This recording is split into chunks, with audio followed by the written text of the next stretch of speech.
मैं राकेश चौधरी स्वागत करता हूं आप सभी का अपने YouTube channel power of physics में। फर्स्ट फिजिक्स क्लास 12 का ये सफ़र आज अपन पहुंच चुके हैं चैप्टर नंबर 5 में। और चैप्टर नंबर 5 हमारा विद्युत धारा विद्युतिकी। आरबीएससी के अकॉर्डिंग अगर देखें तो अब यहाँ से हमारी सेकंड यूनिट स्टार्ट हो जाती है। यूनिट फर्स्ट हमारी कंप्लीट हुई। फर्स्ट यूनिट जिसको हमने स्थिर विद्युतिकी इलेक्ट्रोस्टैटिक नाम दिया था, उसमें टोटल हमने 4 चैप्टर डिस्कस किए। अब आज से अपन पढ़ेंगे धारा विद्युतिकी यानी आवेश का प्रवाह। उन 4 चैप्टर में अपने क्या पढ़ा? वहां हमने पढ़ा आवेशों के स्थिर रहने की घटना को, स्थिर विद्युतिकी। और यहाँ अब अपन पढ़ेंगे आवेश के प्रवाह की घटना को। बहुत सारी चीजें जो हमारे घर में होती हैं, जो इसी पे वर्क करती हैं, विद्युत धारा पे वर्क करती हैं। भाई पंखा जलता है, कूलर चलता है, बल्ब है वो जलता है, कई सारे विद्युत उपकरण होते हैं वो इस इलेक्ट्रिक करंट से चलते हैं। तो आज अपन इसके बारे में पढ़ेंगे कि एक्चुअली विद्युत धारा है क्या चीज़। बहुत सारी बचपन से आप परिभाषा पढ़ते हो, आवेश के प्रवाह की दर को धारा कहते हैं। आवेश के प्रवाह की दर क्या होता है, कैसे होता है, उसको पूरा अपन डिटेल में समझेंगे। तो उससे पहले सबसे पहले एक प्रश्न से मैं प्रारंभ करता हूं। मान लो मेरे पास 2 ऑब्जेक्ट हैं, 2 पाइप हैं। एक पाइप है मान लीजिए मेरे पास प्लास्टिक का, और एक दूसरा पाइप या कोई भी एक वायर मान लो, एक तार है मान लो, और वो तार ये तो किसका था? प्लास्टिक का, और ये है मान लीजिए तांबे का। तो 2 तार हैं, एक प्लास्टिक का तार है, एक तांबे का तार है। 2 प्रकार के पदार्थ होते हैं, आपने पढ़ा है, कुचालक इंसुलेटर और चालक कंडक्टर। दोनों में मेन डिफरेंस, वे पदार्थ जो विद्युत धारा का चालन करते हैं, जो आवेश का प्रवाह करते हैं, वो चालक, और वे पदार्थ जो धारा का प्रवाह नहीं करते, उन पदार्थों को हम कहते हैं कुचालक पदार्थ। जानते हैं प्लास्टिक विद्युत का कुचालक है, ये आवेश को प्रवाहित नहीं करेगा, इसमें करंट है वो प्रवाहित नहीं होगी, जबकि तांबा ये आवेश का प्रवाह करेगा। अब मेरे पास प्रश्न आता है, जैसे उदाहरण के लिए मान लो ये मेरे पास एक कॉपर वायर है, तांबे का एक तार है, और मैं अब आपसे पूछूं कि क्या इस तांबे के तार में अभी मुक्त इलेक्ट्रॉन हैं? देखो करंट की डेफिनेशन को आप क्या देते हो? धारा को आप कहते हो आवेश के प्रवाह की दर, यानी मेन चीज आवेश का प्रवाह, और आवेश के प्रवाह की दर को हम क्या कहते हैं? धारा कहते हैं। हालांकि ये पूरी पर्याप्त परिभाषा नहीं है, वो आगे डिस्कस करेंगे अपन पूरी की पूरी डेफिनेशन, बट यहाँ इस चीज को समझें। तो आवेश के प्रवाह की दर, मेरा प्रश्न ये है कि ये एक तांबे का वायर है, अभी मैंने इसको किसी भी चीज से नहीं जोड़ रखा, किसी भी बैटरी से, किसी भी बाह्य स्रोत से मैंने इसको अभी तक नहीं जोड़ा। मैं आपसे पूछ रहा हूं, क्या अभी ये विद्युत धारा का प्रवाह करेगा? ऑब्वियसली बात है, हमारा उत्तर होगा कि अभी तो ये नहीं कर रहा, लेकिन अगर इसको किसी बाह्य स्रोत से, किसी बैटरी से अगर हम जोड़ देंगे तब इसमें करंट फ्लो होने लग जाएगी।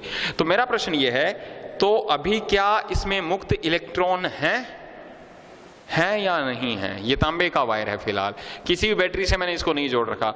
मैं आपसे पूछ रहा हूं, क्या अभी इसमें मुक्त इलेक्ट्रॉन हैं या नहीं है?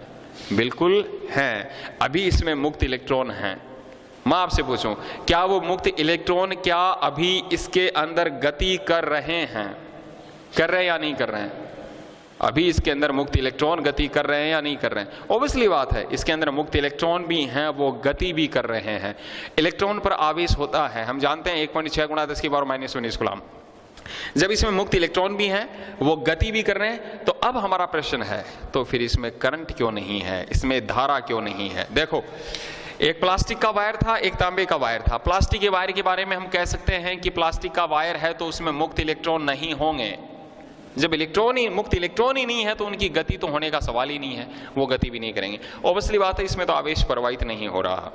लेकिन जब तांबे की बात आती है, ये तांबे का तार है, अभी इसके अंदर मुक्त इलेक्ट्रॉन हैं, बिल्कुल है, वो गति भी कर रहे हैं, बिल्कुल कर रहे हैं। कहने का मतलब अभी इसके अंदर आवेश गति कर रहा है, बिल्कुल कर रहा है। तो फिर प्रश्न आता है, फिर इसमें धारा अभी क्यों प्रवाहित नहीं हो रही?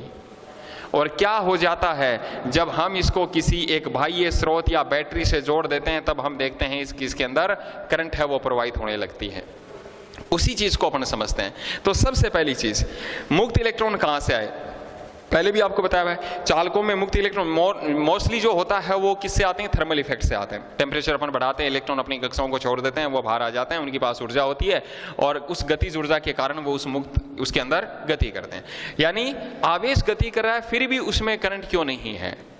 क्योंकि अभी इसके अंदर जितने भी सारे इलेक्ट्रॉन हैं वो सारे इलेक्ट्रॉन यादृच्छिक गति कर रहे हैं, सारे इलेक्ट्रॉन अलग अलग दिशाओं में गति कर रहे हैं। उदाहरण के लिए मान लीजिए ये वो कॉपर का वायर था और इस कॉपर के वायर में फिलहाल ये जितने भी सारे फ्री इलेक्ट्रॉन्स हैं, ये जितने भी सारे फ्री इलेक्ट्रॉन्स हैं, ये सारे फ्री इलेक्ट्रॉन्स अलग अलग पर्टिकुलर डायरेक्शन में मूव कर रहे हैं। कोई इधर जा रहा है, कोई इधर जा रहा है, ये इधर जा रहा है, ये इधर जा रहा है और इस तरीके से गति कर रहे हैं।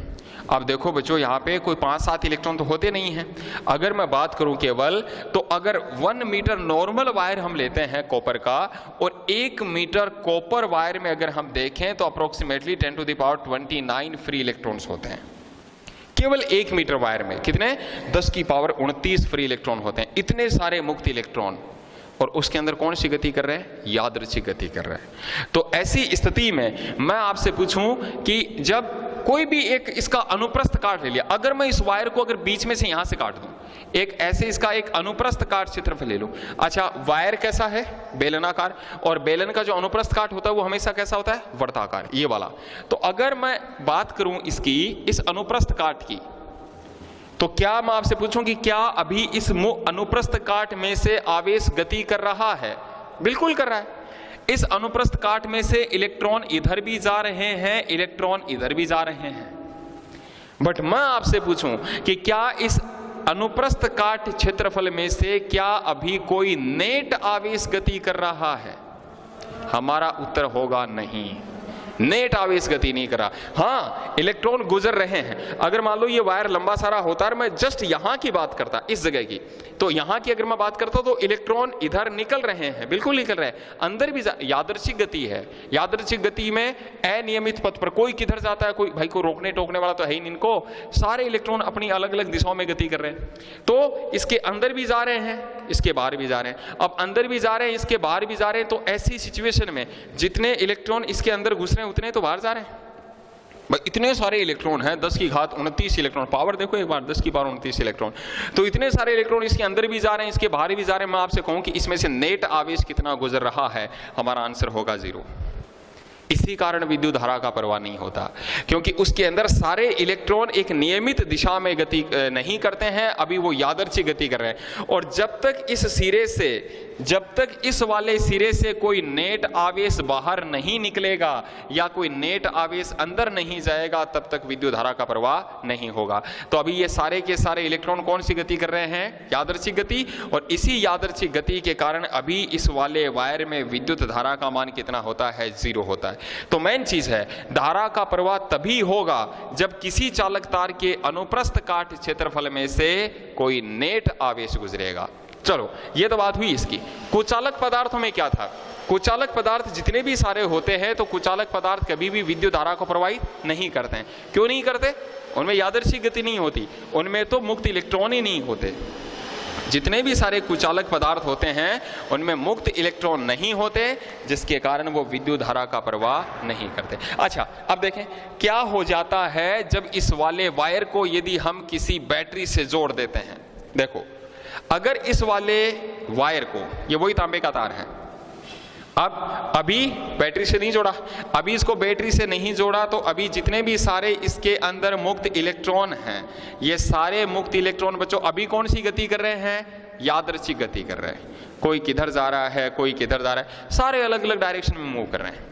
वही जब आपकी क्लास में टीचर नहीं होता है तो आप सारे अलग अलग पर्टिकुलर डायरेक्शन में मूव करते हो, लेकिन जैसे ही इनके ऊपर कोई फोर्स लगाया जाता है, बल लगाया जाता है, बल कहां से मिलेगा?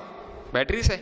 जैसे ही अगर इस तार के सिरों को किसी बैटरी से कनेक्ट कर दिया जाता है, बैटरी में 2 सिरे होते हैं, एक पॉजिटिव होता है, एक नेगेटिव होता है, तो ये वाला एंड इसका पॉजिटिव से कनेक्ट है, ये वाला एंड इसका नेगेटिव से कनेक्ट है। तो ये वाला सिरा प्लस पे हो गया, ये वाला सिरा माइनस पे हो गया। इलेक्ट्रॉन पर कैसा चार्ज होता है? माइनस। अब देखो, ये वाला माइनस इन सारे इलेक्ट्रॉनों को अब इधर धक्का देगा और प्लस उन सारे इलेक्ट्रॉनों को अपनी ओर खींचेगा। फलस्वरूप जो इलेक्ट्रॉन पहले अलग अलग दिशाओं में गति कर रहे थे, वो सारे के सारे इलेक्ट्रॉन अब एक ही दिशा में गति करने लग जाएंगे। अब उनके ऊपर बल लगने लग गया। फाइनली अब हम ये कहेंगे कि अब वो इलेक्ट्रॉन इस अनुप्रस्थ काट क्षेत्रफल में से बाहर आएंगे और इस अनुप्रस्थ काट क्षेत्रफल में से बाहर आएंगे तो अब इस परिपथ में विद्युत धारा का प्रवाह होगा। तो फिर धारा की एग्जैक्ट परिभाषा क्या है? विद्युत धारा को हम कैसे परिभाषित करते हैं? देखो डेफिनेशन, किसी चालक तार के अनुप्रस्थ, ये वाला अनुप्रस्थ काट क्षेत्रफल में से प्रति सेकंड प्रवाहित आवेश की मात्रा, कि एक सेकंड में कितना आवेश प्रवाहित हुआ, यह आवेश कौन सा है? यह नेट आवेश है। प्रति सेकंड प्रवाह नेट आवेश, नेट आवेश की मात्रा को हम क्या कहते हैं? विद्युत धारा कहते हैं। तो विद्युत धारा के लिए नेट आवेश का प्रवाहित तो होना जरूरी है, वो मेन चीज है। अब देखें आगे, अब अगर अपन बात करें फॉर्मूला वगैरह की, तो फॉर्मूला आपने पढ़ा है, आज तक पढ़ा है कि आई विद्युत धारा I बराबर Q अपॉन T होता है, आवेश बटा समय।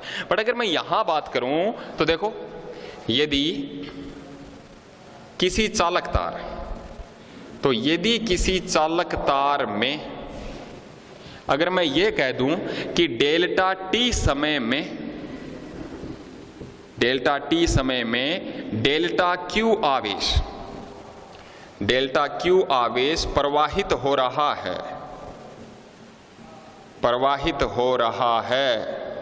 तो औसत धारा का मान, कि औसत धारा है वो कितनी हो जाएगी? तो बच्चों औसत धारा आई एवरेज, ये फॉर्मूला कब यूज में ले रहे हैं? जब टाइम के साथ आवेश है वो चेंज हो रहा है। कैसे भी एक क्वेश्चन से मैं आपको बताऊंगा।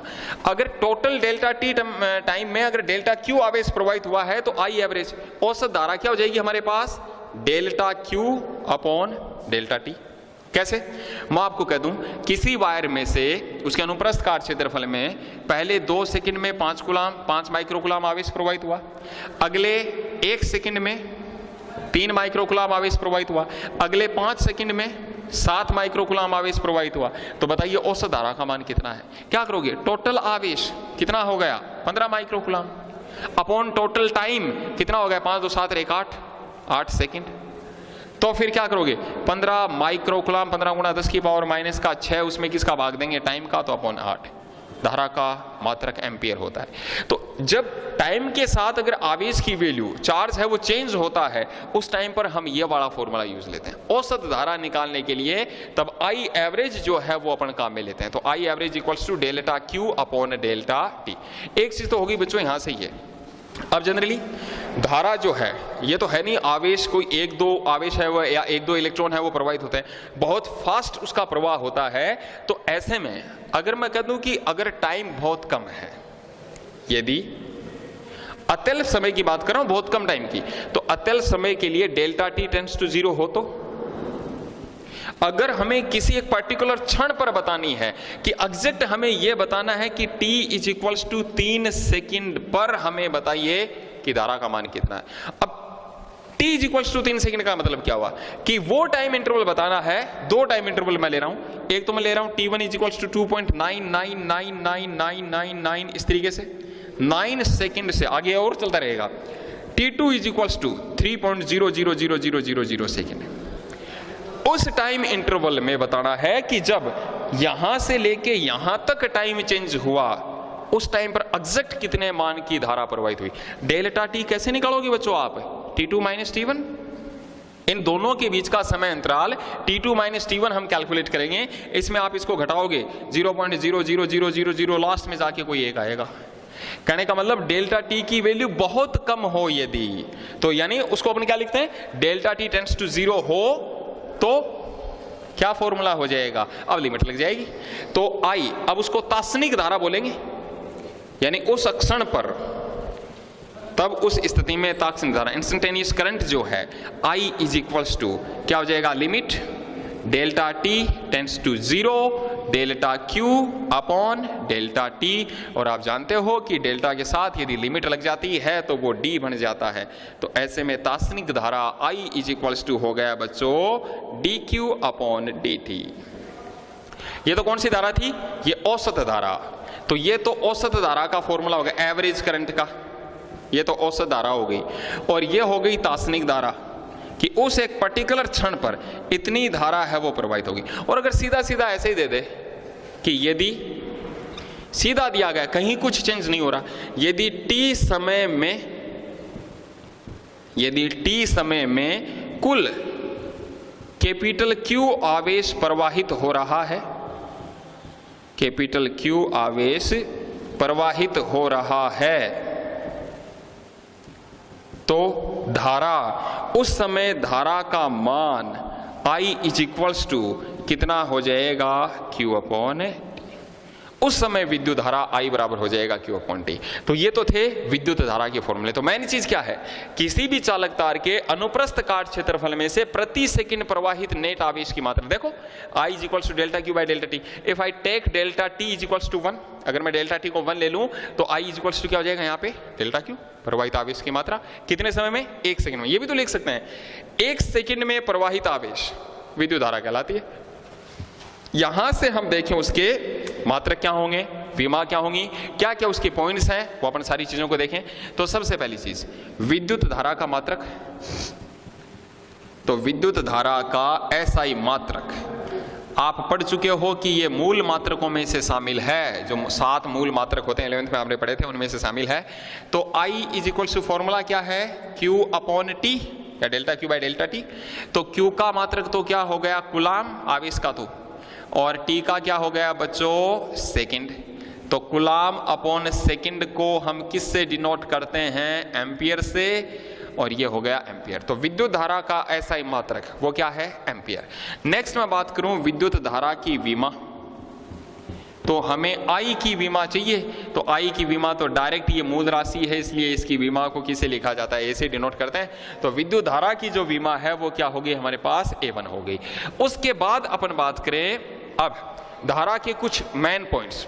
क्या क्या पॉइंट है, मात्रक याद हो जाएगा, SI मात्रक क्या है, एम्पियर, विमा क्या हो गई, A1। और अगर मैं बात करूं 1 एम्पियर की परिभाषा, 1 एम्पियर की परिभाषा, मैं नॉर्मल परिभाषा की बात कर रहा हूं, अंतरराष्ट्रीय या जो मानक परिभाषा होती है, मानक एम्पियर जो होता है उसकी बात नहीं कर रहा, कि नॉर्मल हम 1 एम्पियर को कैसे डिफाइन करेंगे। तो फॉर्मूला क्या है, because I is equals to Q upon T if T is equals to 1 second and Q is equals to 1 coulomb.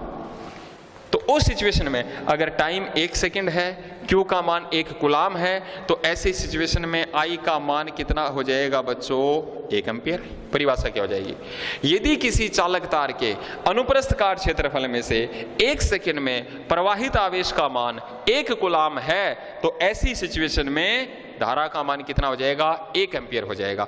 हालांकि ये उसकी अंतरराष्ट्रीय परिभाषा या मानक परिभाषा नहीं है। उसके बाद अब अपन बात करते हैं विद्युत धारा के कुछ मुख्य बिंदु, जो मेन पॉइंट्स हैं उनको अपन डिस्कस करें। सबसे पहली चीज, विद्युत धारा अदिश राशि है। ये मेन चीज, विद्युत धारा है वो एक स्केलर क्वांटिटी है, अदिश राशि है। अब देखो बच्चों, यहाँ पे आगे जब मैग्नेट वाले टॉपिक आपको पढ़ाऊंगा, चुंबक वाले चैप्टर वहां पर पढ़ाऊंगा, हालांकि पढ़ा भी आपने, और 10th में आपने पढ़ा फ्लेमिंग के बाएं हाथ का नियम, फ्लेमिंग के दाएं हाथ का नियम मैग्नेट में। और वहां पर अपन बताते हैं कि अगर मध्यमा अंगुली धारा की दिशा में हो, मतलब करंट की अगर अपन बात करें, पहली बात तो देखो अदिश क्यों है, I इज इक्वल्स टू क्या भैया, Q अपॉन T। आवेश कैसा, अदिश, समय कैसा, अदिश, तो धारा कैसी होगी, अदिश। लेकिन फिर भी कई बार हम धारा की दिशा बार बार अपन बोलते हैं, अगर इस डायरेक्ट, सदिश राशियां कौन सी होती हैं, वे राशियां जिनमें परिमाण और दिशा दोनों होती हैं, वो सदिश राशियां होती हैं। धारा की एक पर्टिकुलर डायरेक्शन भी होती है कि वो एक निश्चित दिशा में ही प्रवाहित होगी, उसके बावजूद भी अदिश राशि है। क्यों, एक रीजन तो ये हो गया कि Q और T दोनों अदिश है, इसलिए अदिश है। और दूसरा नियम ये हो गया कि ये सदिशों के समांतर चतुर्भुज या त्रिभुज नियम का पालन नहीं करती है। विद्युत धारा अदिश राशि है क्योंकि ये सदिशों के त्रिभुज नियम या समांतर चतुर्भुज नियम का पालन नहीं करती है। क्या पढ़ा था आपने वहां पे, वहां पर आपने पढ़ा था सदिशों में, समांतर चतुर्भुज नियम में, कि अगर ये वाली भुजा P वेक्टर है और अगर ये वाली भुजा Q वेक्टर है, ये मान लीजिए Q वेक्टर है, और ये दोनों भुजाएं यदि किसी समांतर चतुर्भुज की 2 आसन भुजाएं हैं, और अगर ये इस तरीके से हम समांतर चतुर्भुज बनाएं, तो फिर उस समांतर चतुर्भुज का जो विकिरण होगा R वेक्टर, वो इन दोनों भुजाओं के सदिश योग के समान होता है। यही था। If this one is p vector, this one is q vector, तो इसका जो विकिरण होगा r वेक्टर वो होगा p vector plus q vector, और उसकी डायरेक्शन इधर होगी। अब देखो बच्चों, आगे वाले चैप्टर में अपने एक नियम पढ़ेंगे KCL, किरचॉफ का करंट लॉ, किरचॉफ का संधि नियम जिसको अपन कहते हैं। थोड़ा सा ब्रीफली आपको बता दूं, संधि नियम क्या कहता है कि कोई भी हमारे पास यदि परिपथ है, मान लीजिए इस तरीके का कोई परिपथ है, और उस परिपथ में कहीं पर एक जंक्शन है, संधि बिंदु है। जंक्शन कौन सा होता है? जहां पर कई सारे तारों को लाकर आपस में जोड़ा जाता है, तो वो वहां पर एक जंक्शन है, संधि बिंदु है, और उस संधि बिंदु के साथ अलग अलग तार जुड़े हुए हैं, और ऐसे में उन तारों में, इसमें मान लीजिए I1 धारा उस जंक्शन में प्रवेश कर रही है, इस वाले तार से I2 धारा प्रवेश कर रही है, इस वाले से बाहर निकल रही है I3, इस वाले से प्रवेश कर रही है I4, इससे बाहर निकल रही है I5, इससे बाहर निकल रही है I6। तो वहां पर हम पढ़ेंगे कि किरचॉफ का संधि नियम कहता है कि किसी भी संधि परिपथ में प्रत्येक संधि बिंदु पर आने वाली धाराओं का बीजगणितीय योग उस संधि बिंदु से बाहर निकलने वाली धाराओं के बीजगणितीय योग के समान होता है। अगर इस संधि बिंदु की बात करूं तो इसमें प्रवेश कौन कौन सी करंट कर रही है? देखो तीर का निशान बताएगा, I1 और I2 और I4, ये तीन तो प्रवेश कर रही हैं, तो I1 plus I2 plus I4। और बाहर कौन कौन सी निकल रही हैं? तो बाहर कौन सी जा रही है? I3, I5 और I6, तो I3 plus I5 plus I6। ये किरचॉफ का संधि नियम है। किसी भी संधि बिंदु पर प्रवेश करने वाली धाराओं का योग और बाहर निकलने वाली धाराओं का योग बराबर होता है। कहने का मतलब, किसी भी संधि बिंदु पर प्रवेश करने वाली धाराएं नेगेटिव ली जाती हैं और बाहर निकलने वाली धाराएं पॉजिटिव ली जाती हैं, और इसलिए उन सब का बीजगणितीय योग कितना होता है? 0 होता है। अब सपोज दैट अगर मैं एक बार करंट को वेक्टर ले लूं, सदिश ले लूं, ये क्या होगा भैया? I1, इसको ले लूं I2, तो ये बीच वाला क्या होगा? I is equals to I1 plus I2। कहने का मतलब ये हुआ, अगर मैं इस संधि बिंदु की बात करूं, इधर से क्या जा रही है? I2, इधर से क्या जा रही है? I1, इधर से क्या जा रही है? I1 plus I2। क्या वो किरचॉफ का नियम यहां पे लागू हुआ? नहीं हुआ। क्यों? इस संधि बिंदु पर प्रवेश करने वाली धाराएं कोई सी नहीं है, तीनों तारों से धारा बाहर जा रही है, तो प्रवेश तो कोई सी कर ही नहीं रही। तो ऐसी स्थिति में प्रवेश करने वाली धारा बाहर निकलने वाली धारा बराबर है भी नहीं। तो विद्युत धारा अदिश राशि है, क्योंकि यह सदिशों के समांतर चतुर्भुज नियम का पालन नहीं करती। हम तीनों के लिए एरो ऐसे नहीं लगा सकते। हाँ, अगर ये हो जाए कि इधर से इस वाले का तीर का निशान इधर लग जाए कि I1 प्लस I2, इधर लग जाए I1 और इधर लग जाए I2, तब तो बात बन जाए कि इस वाले तार से I1 प्लस I2 आई, इधर कितनी चली गई? I1, और इधर कितनी चली गई? I2, तब तो लागू हो जाए। बट फिर वो समांतर चतुर्भुज नियम नहीं रहेगा। तो इसलिए विद्युत धारा कैसी राशि है बच्चों? अदिश राशि है। तो इसका ध्यान रखना, इसके अंदर क्वांटिटी है। तीसरे पॉइंट की बात करूं, धारा की दिशा। धारा की दिशा अगर देखें तो धनावेश के प्रवाह की दिशा में, धनावेश के प्रवाह की दिशा में, प्रवाह की दिशा में, और ऋणावेश के प्रवाह की दिशा के विपरीत, ऋणावेश के प्रवाह की दिशा के विपरीत होती है। कैसे? समझ लो, ये वायर है और इस वायर को हमने जोड़ दिया एक बैटरी से, तो ये हमने बैटरी से यहां प्लस और यहां माइनस। इस वायर में क्या है बच्चों? मुक्त इलेक्ट्रॉन। यहां क्या है? प्लस, यहां क्या है? माइनस। विद्युत धारा हमेशा जिस दिशा में, देखो यहाँ उच्च विभव पे है, ये निम्न विभव है, तो विद्युत धारा हमेशा उच्च विभव से निम्न विभव की ओर प्रवाहित होती है। इस वाले वायर में धारा ऐसे प्रवाहित होगी। इलेक्ट्रॉन देखो किधर जाएंगे, ये माइनस इन इलेक्ट्रॉनों को इधर धक्का देगा, तो ये इधर धक्का देगा। तो इलेक्ट्रॉन तो आ रहे हैं माइनस से प्लस की ओर, और धारा जारी है प्लस से माइनस की ओर। तो धारा के प्रवाह की दिशा ऋणावेश के प्रवाह की दिशा के विपरीत और धनावेश के प्रवाह की दिशा में। अब ये चीज कहां प्रवाहित होती है? धनावेश का प्रवाह धनावेश। अगर मैं किसी पर्टिकुलर चालक की बात करूं, तो अगर एक चालक तार की बात करूं, तो चालकों में विद्युत धारा का प्रवाह किसके कारण होता है? केवल और केवल ऋणावेश के कारण, केवल और केवल मुक्त इलेक्ट्रॉनों के कारण। लेकिन फिर धनावेश कहां प्रवाहित होता है? जितने भी सारे विद्युत अपघटे पदार्थ होते हैं, एसिड जो होते हैं, और विद्युत अपघटे पदार्थ में आयन गति करते हैं, वहां पे धनायन होते हैं, ऋणायन होते हैं, तो वहां पर धनायन, वहां पर पॉजिटिव चार्ज फ्लो होता है, धनायन प्रवाहित होते हैं। अगर मैं बात करूं तो अर्धचालक पदार्थ होंगे, सेमीकंडक्टर, उनमें इलेक्ट्रॉन होते हैं, उनमें होल होते हैं, होल जो होता है वो पॉजिटिव होता है, तो वहां धनावेश गति करता है। तो ऑब्वियसली बात है, धनावेश ऋणावेश की दिशा की विपरीत गति करेगा, तो धनावेश जो है वो उसकी दिशा जिधर होगी, धारा की दिशा भी उधर ही होगी। चलो नेक्स्ट पॉइंट की बात करें। चौथा पॉइंट यदि मैं लेता हूं तो चालक पदार्थों में, चालकों में धारा का चालन, तो चालकों में धारा का चालन किसके कारण होगा बच्चों? मुक्त इलेक्ट्रॉनों के कारण। चालक पदार्थों में विद्युत धारा का प्रवाह किसके कारण होगा? मुक्त इलेक्ट्रॉनों के कारण। अगर मैं बात करूं विद्युत अपघटे पदार्थ की, विद्युत अपघटे पदार्थ जितने भी सारे एसिड होते हैं, इलेक्ट्रोलाइट सॉल्यूशन, जैसे हाइड्रोक्लोरिक एसिड ले लो, HCl है, वो विद्युत अपघटे पदार्थ है। जब टूटेगा भैया क्या बनेगा? H+ और Cl-। तो विद्युत अपघटे पदार्थ में धारा का प्रवाह किसके कारण होगा? आयनों के कारण। आयनों के कारण का मतलब पॉजिटिव आयन, पॉजिटिव आयन और साथ में नेगेटिव आयन दोनों प्रवाहित होंगे। मुक्त इलेक्ट्रॉनों के कारण मतलब केवल और केवल कौन प्रवाहित होगा? ऋणावेश प्रवाहित होगा। तो वहां केवल और केवल ऋणावेश, यहां पॉजिटिव आयन और नेगेटिव आयन दोनों के कारण। और तीसरा मैं बात करूं अर्धचालक पदार्थों की, तो अर्धचालक पदार्थ, और अर्धचालक पदार्थों में धारा का चालन किसके कारण? मुक्त इलेक्ट्रॉनों, यानी मुक्त इलेक्ट्रॉन है तो कैसा चार्ज हो गया? ऋणावेश। और साथ में होलों के कारण, होल कैसे होते हैं? धनावेश। यह आगे बताऊंगा जब आपको अर्धचालक पढ़ाऊंगा वहां पे। तो मुक्त इलेक्ट्रॉन और होलों के कारण प्रवाहित होता है।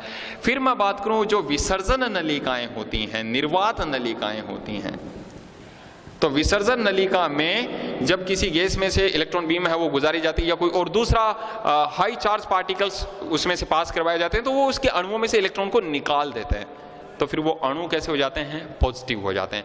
तो वहां धनायनों के कारण, धनायनों के कारण विद्युत धारा का प्रवाह होता है। तो क्लियर? पहली चीज अदिश राशि है, दूसरी चीज दिशा योगी, किन में किसके कारण धारा का चालन होता है वो ये हो गया। फिर मैं बात करूं, अब देखो विद्युत अपघटे पदार्थ जो सेल होते हैं, सेल और जो बैटरी होती है, उनके अंदर ये तो होता है विद्युत अपघटे पदार्थ तो होता है, HCl हो गया, H2SO4 हो गया, तो उनमें धारा का प्रवाह केवल और केवल किसके कारण होता है? आयनों के कारण होता है। नेक्स्ट अपन बात करें, मेरे पास एक वायर है और वो वायर कुछ इस तरीके की बनावट का है, यहाँ से थोड़ा सा पतला है, फिर यहाँ बीच में से थोड़ा सा मोटा हो गया ऐसे, और फिर आगे जाके थोड़ा सा और पतला हो गया, इस तरीके का वायर है, एक ही पदार्थ का बना हुआ है। हाँ, उसकी जो अनुप्रस्थ काट क्षेत्रफल है, ये वाला जो क्षेत्रफल है वो अलग अलग है। अब देखो यहां मैं अनुप्रस्थ काट क्षेत्रफल ले रहा हूं ऐसे, यहां मैं अनुप्रस्थ काट क्षेत्रफल ले रहा हूं ऐसे, और यहां थोड़ा सा उसको मैंने तिरछा ले लिया। एरिया देखो तीनों का अलग अलग है, यहां एरिया अलग है, यहां एरिया अलग है, यहां एरिया अलग है। यहां जो अनुप्रस्थ काट क्षेत्रफल है वो A1, यहां अनुप्रस्थ काट क्षेत्रफल A2, यहां अनुप्रस्थ काट क्षेत्रफल A3। मैं कह दूं कि कौन से तांबे का एक वायर है इस प्रकार की आकृति का है, मैं आपसे कह दूं भाई कौन से भाग का क्षेत्रफल फिलहाल सबसे ज्यादा है, तो आप क्या बताओगे? A2 का, उसके बाद में A1 का, सबसे कम किसका है? A3 का। ये तो वाह, सबसे कम किसका है? A3 का। कौन से भाग में विद्युत धारा का मान सबसे ज्यादा होगा? जल्दीबाजी में आप बोलोगे A2 में होगा, बिल्कुल गलत। अगर कोई तार एक ही पदार्थ का बना हुआ है और वो अलग इस प्रकार की आकृति का, और इधर कोई क्षेत्रफल नहीं है दूसरा, इधर कोई दूसरा मैटर नहीं है, अगर वो इस आकृति का है तो तीनों भागों में धारा का मान बच्चों समान होगा। I1 बराबर होगा I2 के, बराबर होगा किसके? I3 के। क्लियर?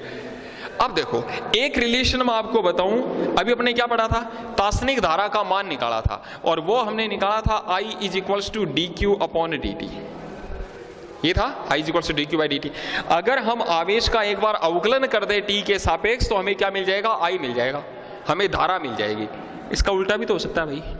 आवेश का यदि आप समय के सापेक्ष अवकलन करोगे तो धारा मिलती है, तो फिर Q इज इक्वल्स टू क्या हो जाएगा, I डॉट डी टी।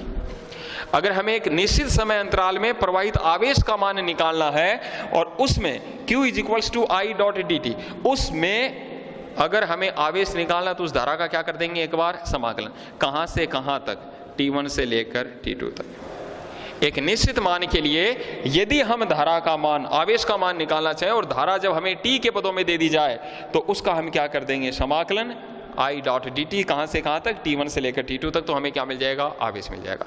तो ये पूरा का पूरा धारा था। मेन चीज जो आपको याद रखना है, सबसे पहली चीज क्या है, एक तो परिभाषा। तो किसी भी चालक तार के अनुप्रस्थ कार्य क्षेत्रफल में से प्रति सेकंड प्रवाहित आवेश की मात्रा क्या कहलाती है, धारा। मात्रक हो गया, फॉर्मूला याद हो गया। तात्क्षणिक धारा का फॉर्मूला, औसत धारा का फॉर्मूला, मेन फॉर्मूला, उसका मात्रक एम्पियर, विमा ए होती है। कुछ पॉइंट सब ध्यान में रखना है। अदिश राशि है, क्यों है, क्योंकि सदिश के समांतर चतुर्भुज या त्रिभुज नियम का पालन नहीं करती, किसमें किसके कारण धारा का चलन होता है वो। एक और चीज, अगर मान लो किसी भी चालक तार में धारा प्रवाहित हो रही है, यदि तार में धारा प्रवाहित हो रही है, तब भी तार विद्युत उदासीन होता है या तार उदासीन होता है।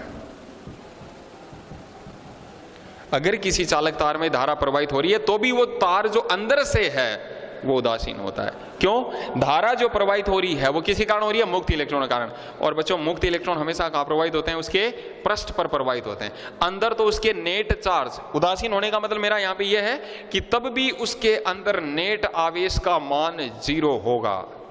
अगर कोई चालक है, अगर वो उदासीन है तो भी उसके भीतर कुल आवेश 0, अगर वो आवेशित है तो भी उसके भीतर कुल आवेश 0, और अगर उसमें धारा प्रवाहित हो रही है तो भी उसके भीतर कुल आवेश 0, क्योंकि धारा इलेक्ट्रॉनों के कारण प्रवाहित होती है, वो उसके पृष्ठ पर प्रवाहित होते हैं। तो ये था हमारा विद्युत धारा का इंट्रोडक्शन। बाकी अपन लेंगे नेक्स्ट वाली क्लास में। Thank you so much for watching whole video. Thank you.